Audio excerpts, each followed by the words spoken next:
আপনারা জানেন যে গাজীপুরের একটা প্রখ্যাত গার্মেন্টস ফ্যাক্টরি নাম হলো ইন্টারস্টপ অ্যাপারেলস লিমিটেড।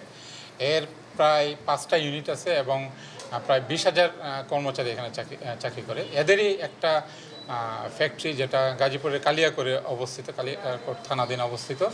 এখানে তাদের একটা ডিজাইন স্টুডিও আছে। এই ডিজাইন স্টুডিওটা মূলত কম্পিউটারাইজড। এখান থেকে এই যে আপনারা দেখতেছেন এই মালামালগুলো চুরি হয়েছে, চুরি হওয়ার পরে এবং চুরি হওয়ার সাথে সাথে তাদেরকে আবার একটা থ্রেট ইমেল করছে।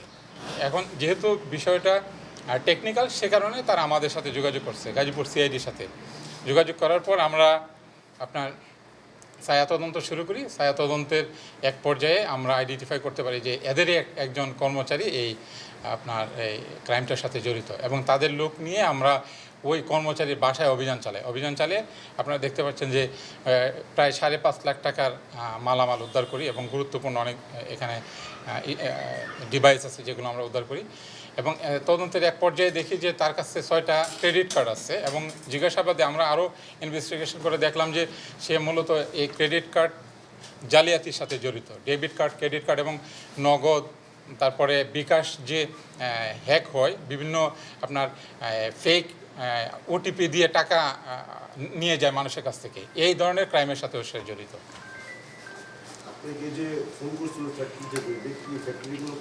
হ্যাঁ, ওনাদের আপনার HR GM, senior GM HR, ওনারা নিজেরাই আমাদের এখানে আসছে, এসে আমাদের সাথে যোগাযোগ করছে।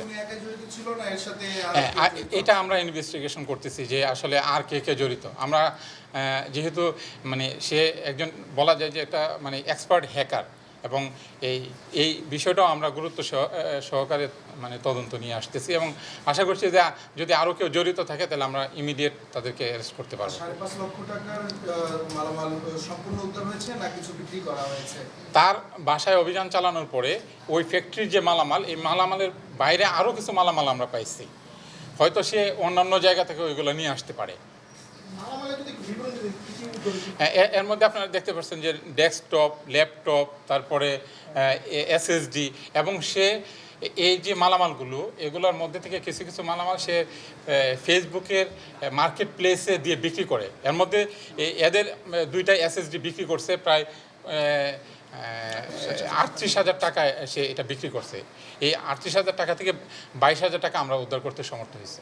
আরেকটা স্যার, একটা প্রশ্ন হচ্ছে, ও যে এতগুলো ক্রেডিট কার্ড ইউজ করে, এই ক্রেডিট কার্ড ইউজের যে কিভাবে সে এই ক্রেডিট কার্ড না এইটাই আমি বলতে চাচ্ছিলাম যে এই ক্রেডিট কার্ডগুলো কিন্তু ওদের না, ওর না, এটা কিন্তু বিভিন্ন ব্যাংকের, ভিন্ন ভিন্ন ব্যাংকের এবং বিভিন্ন ব্যক্তির ক্রেডিট কার্ড তার কাছে পাওয়া গেছে।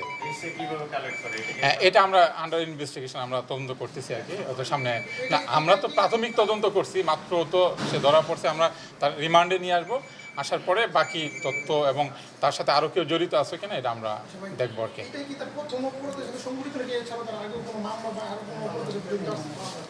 এর আগে তার মামলার রেকর্ড আমরা পাই নাই। সে অত্যন্ত চতুর একজন চৌকস ব্যক্তি। সে ওই ফ্যাক্টরিতে চাকরি করে, এবং তার এই চাকরির মানে পিছনে তার এই যে বিষয়গুলো, এটা কিন্তু সে ফ্যাক্টরির লোকজন কিন্তু তারা জানে না যে সে এই ধরনের কাজের সাথে জড়িত। এবং আরও একটা মজার বিষয় হলো, যখন সে ঘটনা ঘটায়, এই ঘটনায় তাদের যে এই ফ্যাক্টরির যে সিসি ক্যামেরা, এই ক্যামেরাটা সে এমনভাবে সেট করছে যে এটা কোনো ধরনের রেকর্ড হবে না, মানে সিসি ক্যামেরা চলতে থাকবে কিন্তু কোনো ধরনের রেকর্ড ওই ক্যামেরায় পাওয়া যায় না। আইটিতে খুবই এক্সপার্ট সে।